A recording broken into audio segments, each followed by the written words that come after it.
Do you want to know where some of the best photo spots are around Watkins Glen? Well, let me show you. Spot number 1, inside turn 1. Turn 1 is probably one of the hardest turns to shoot on the whole track, which I know is weird, right? Seeing that it's turn 1, the first turn. But from a photographer's perspective, it is kind of difficult. So typically what I'll do is I'll just go to the inside of turn 1. You can get some great shots down there. I was able to get some great shots last year of all the cars roaring down through the exit of turn 1. It's probably one of the better places to shoot from. Other than that, you would have to go all the way down to the Seneca Grandstand and get up top of that and shoot over the crash fencing, which is a really long walk, because from there the only way to get back to the infield is to go all the way down to the main bridge or under the tunnel right by the S's Grandstand. Both of them are a pretty far walk. So generally, I just decide to go and shoot down on the inside. You can get some pretty good shots, but not quite the iconic shots of all the cars coming towards you. But you got to work with what you got from general admission, and that's what we got. Spot number 2, inside turn 8. Inside turn 8 is another brilliant spot to shoot from. You can get some great shots, both the cars coming towards you and the cars going away from you. It's really kind of like an all-purposes area. So either you can go to the entry of turn 8, and I was able to get some great shots of the cars panning down towards me. I was really happy with those shots, something that I was personally really happy with, I guess. And then you can go to the exit of turn 8, and you can get some great shots of the cars kind of going away from you and shooting through the crowds. I was able to get some great shots last year of the cars going through the crowds and the people just kind of in front of the cars as a blur. I really enjoyed those shots. I think it's a really cool turn to shoot from. Spot number 3, exit turn 11. Now this spot is a really small spot, but I find that I can get some pretty good shots there. You'll be going to the spectators berm right outside of turn 11, and there's like a little bit of a gap between the crash fencing that you can shoot through. You can get the cars coming through turn 11. I've shot there for both NASCAR and IMSA, and I've really enjoyed the photos there from both. You can get some slow shutter pans, which turn out good, as well as just some static shots of the cars driving away from you at a high shutter speed. Both of them are good spots, and yeah, not the largest spot, but something you can stop by and do over the 6 hours of an IMSA race or throughout NASCAR practice sessions. Spot number 4, outside the bus stop. Now, if you want to go to this spot, get ready for one heck of a hike, but I can guarantee you it'll be worth it. I got some of my favorite photos ever from Watkins Glen from this spot last year during IMSA, and I absolutely love it. So if you go down by the S's Grandstand and outside the track, you can walk all the way along the road down to the outside of the bus stop. There will be campers along there, but once you get down to the end, there won't be any campers, and you can get a clear spot over the fence, and you can watch them just as they exit the bus stop, coming over the last curb. They'll actually get airborne.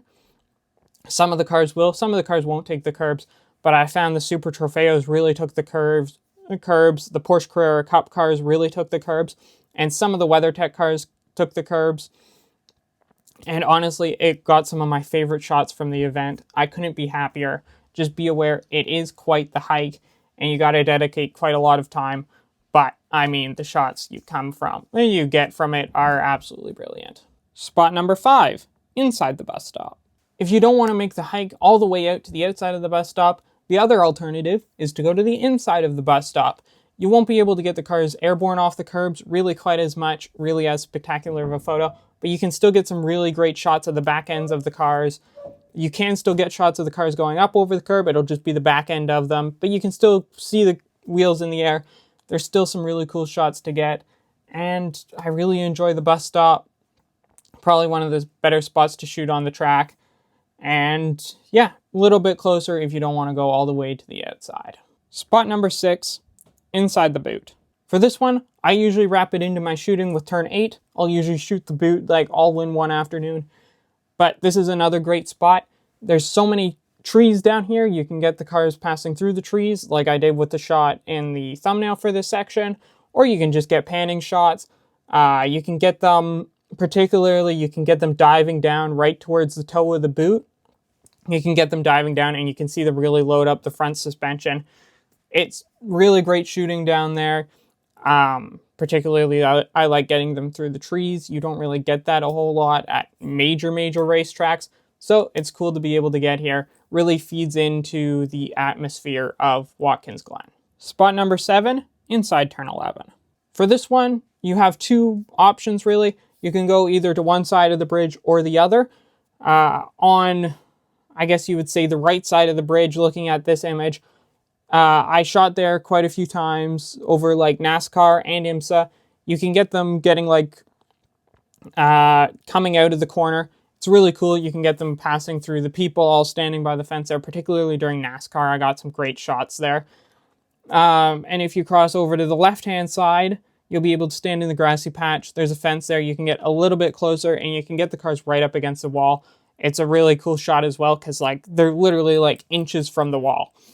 And the photos from there really show it, how close they get, and you can get some great panning shots there.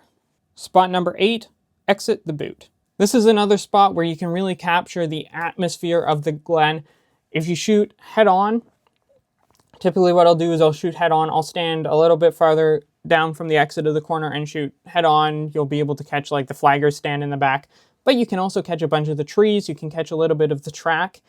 The entry to the boot and stuff, you can catch a little bit of that in the background. It's a really cool shot to get, and I find it's one of the better places for like head-on shots. Even though there's a flagger stand in the background, I don't really mind that much of a distraction. Along with that, you can get great panning shots there. I shot when the storm hit in 2024. I shot from there. I was really happy with the results of the photos. You were able to get some of the trees in the foreground. You were like the rain showed up great. Overall, this is a great spot, and you kind of walk past it no matter where you're going. If you're exiting the boot and coming to the bus stop, you kind of walk past it. Or if you're going from the boot or from the bus stop back to the garages, you walk past it. So it's a great spot to stop by on the way from somewhere else or to somewhere else and get some quick shots. Spot number 9, in the paddock. And of course, like every other photo guide I do, I gotta include the paddock.